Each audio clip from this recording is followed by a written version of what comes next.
হচ্ছে নিজের প্রতি নিজে জুলুম না করা। কারণ এই মাসে রক্তপাত আল্লাহ পাক হারাম করেছেন। এই জুলুম যে দুই ধরনের, একটা হচ্ছে নিজের প্রতি আর একটা হচ্ছে অন্যের প্রতি। আল্লাহর নবী ডাক দিয়ে বলেন, হে আমার সাহাবারা,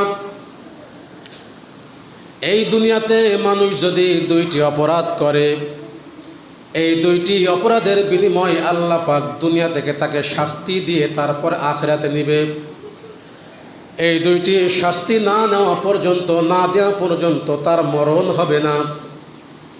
সাহাবারা জিজ্ঞাসা করলেন, ইয়া রাসূলুল্লাহ, ইয়া হাবিবাল্লাহ, এই দুইটা অপরাধটা কি আমাদেরকে জানায়া দেন। আল্লাহর নবী ডাক দিয়ে বললেন, এক নম্বর হলো যারা মানুষের প্রতি জুলুম করে, মানুষের পরে যারা অত্যাচার করে।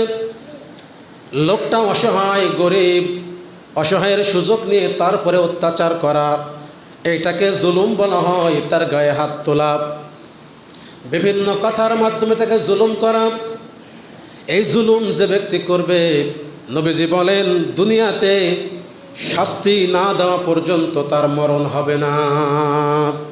আর দুই নম্বর, যে মানুষগুলা, যে ব্যক্তি মা বাবার সঙ্গে খারাপ আচরণ করবে, মা বাবার সঙ্গে যারা খারাপ আচরণ করবে, এক নম্বর হচ্ছে যারা জুলুম করবে, দুই নম্বর মা বাবার সঙ্গে যারা খারাপ আচরণ করবে, মা বাবা যে সন্তানের প্রতি অসন্তুষ্ট থাকবে, এই দুই ব্যক্তির প্রতি আল্লাহ পাক আযাব বা কোনো শাস্তি না দিয়ে তার মরণ হবে না।